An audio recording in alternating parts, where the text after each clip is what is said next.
Um, the words "it gets better" are repeated so often that they kind of lose their meaning. And I remember being a teenager and hearing "it gets better" and being like, nobody here understands me. But I hate to break it to you, it really does get better. I'm Preston Woodruff.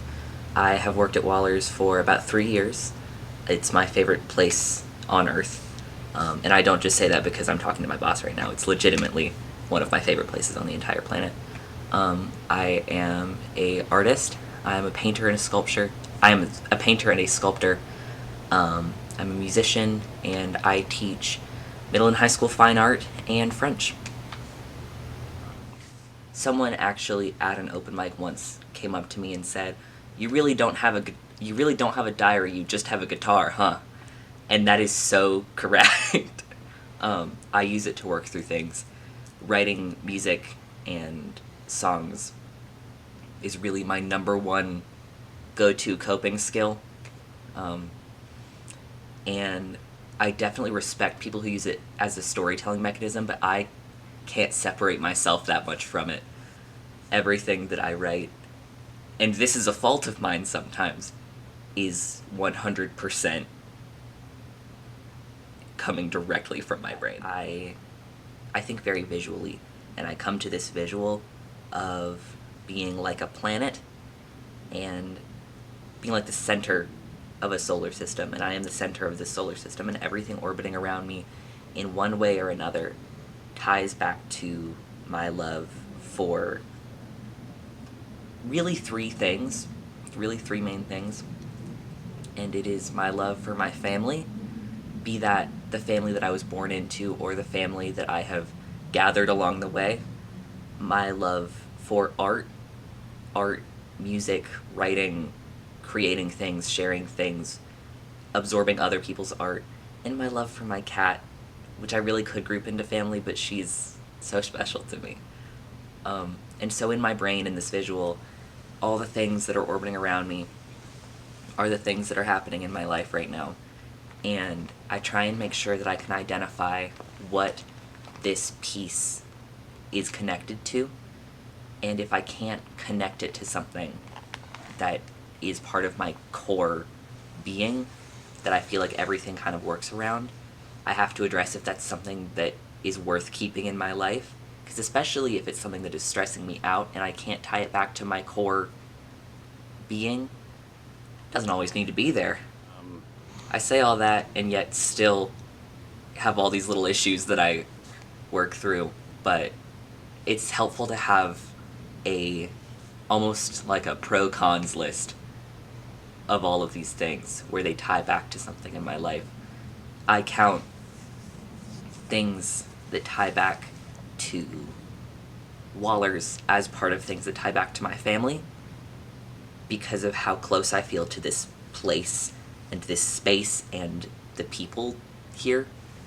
This is a quote from someone, and I don't remember who it is. I'm sure that the internet would know. I think that my purpose here is to fart around until I die. I don't think I was born with an intrinsic... I don't think the universe needs me. I think that I have the privilege of existing in this space and collecting joy as long as I get to. And obviously, you can't always be feeling joy, but when you're not in the headspace to feel that joy, you can kind of, at least for me, I always try and remember that it comes back. I'm transgender, and that part of my identity, to me, I feel like it is a gift that I get to know myself like that. Like I get to have that much insight into who I am. And it has its ups and downs. It is hard. It is hard. But I get to know that about myself, and I have to go through these trials, be they internal or systemic, but then I get to feel the joy that comes with knowing that about myself. And I get to exist in the world as a person who survived it, who survived the process of coming out and growing up as a trans child. And I'm obviously far from being done with growing up, but so many people, everybody is far from, no one's grown up ever. We're all children. But so many people didn't make it this far, and existing in the world, I get to be an example of someone who did make it this far, and that it's possible to be trans, to be disabled, to be a person with mental health issues, to be autistic, and to be happy, and to experience love and to share love and exist. I did not feel grateful for the hand of cards, quote unquote, that I had been dealt for a long time, because I did not really internalize the fact that I could be happy. Because especially, and I love the South. This is my home. I want to die one day and become dirt that more, better, cooler South is built on top of. Especially being a kid that grew up in the South, I felt a lot of fear, I felt a lot of shame, and I felt that if I grew up and I was transgender, if I didn't kind of stomp this out in the bud, I assumed I would either become evil or I would kill myself. And I assumed that for a very long time. And I'm lucky that I've gotten to see gay people, I've gotten to see trans people as happy and healthy and well-adjusted humans throughout my whole life. But even though I had these examples in front of me, these societal pressure and expectations, they still are there and they are still crushing.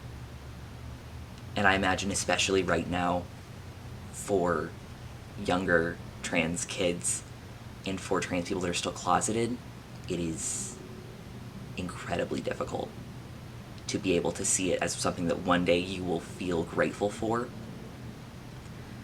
I've been to almost a decade of therapy about it, because I still have a lot of mental health issues, but so many of them have nothing to do with the fact that I'm trans or gay or disabled.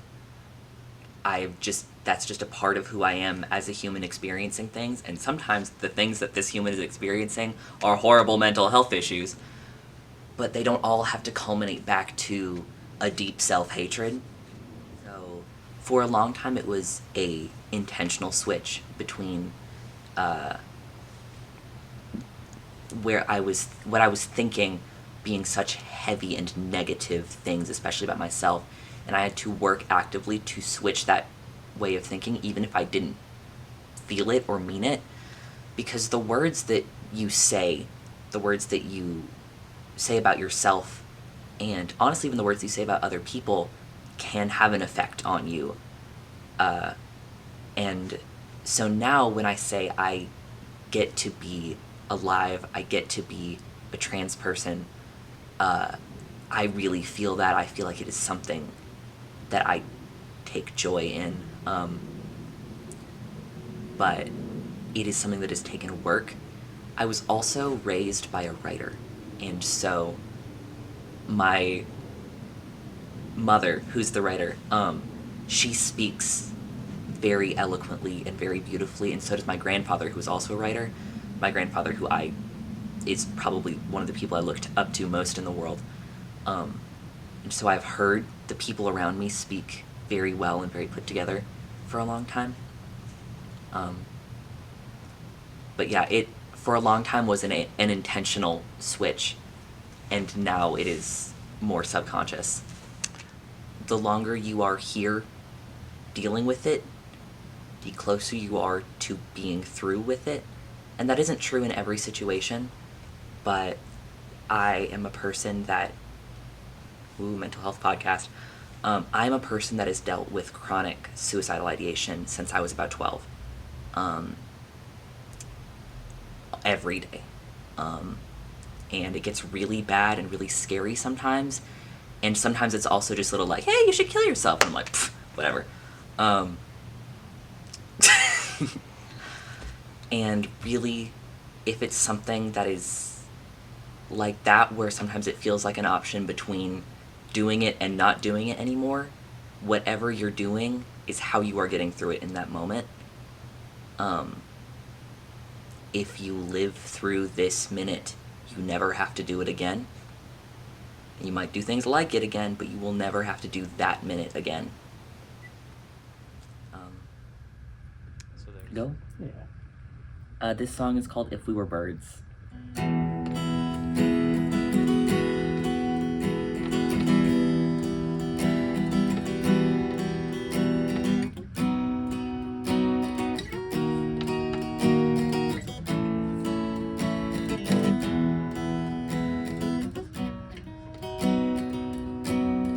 If we were birds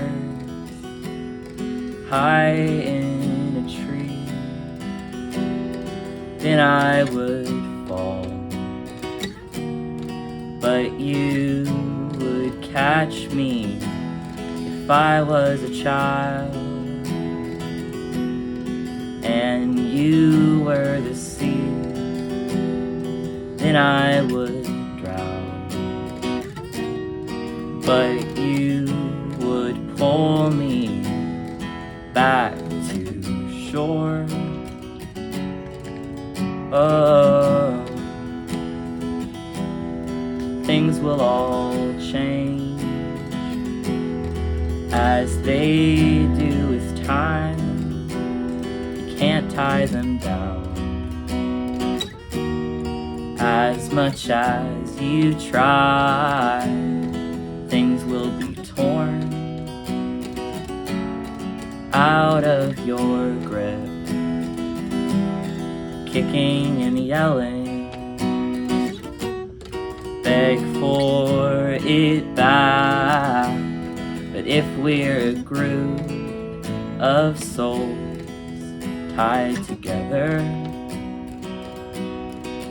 like a bed sheet rope in the window, I couldn't stand to be any further away from you than I am right now.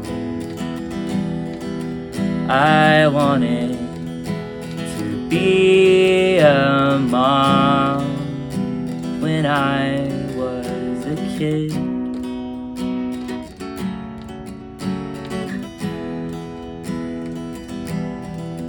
I wonder if you'll be my mom the next time I'm a kid.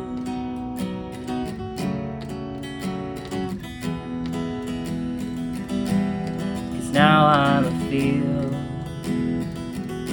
of forget-me-nots, and you are the sun, golden and warm, but you are far, unknowable, and I am stuck with roots in the earth. But if we're a group of souls tied together like a bed sheet rope out the window, would you climb? Would you escape if you could?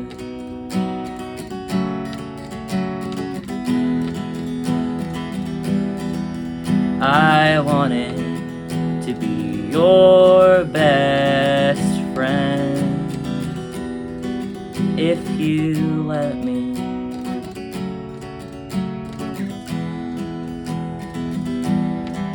But I feel like your burden I couldn't be. I couldn't stand to be any further away from you than I am right now.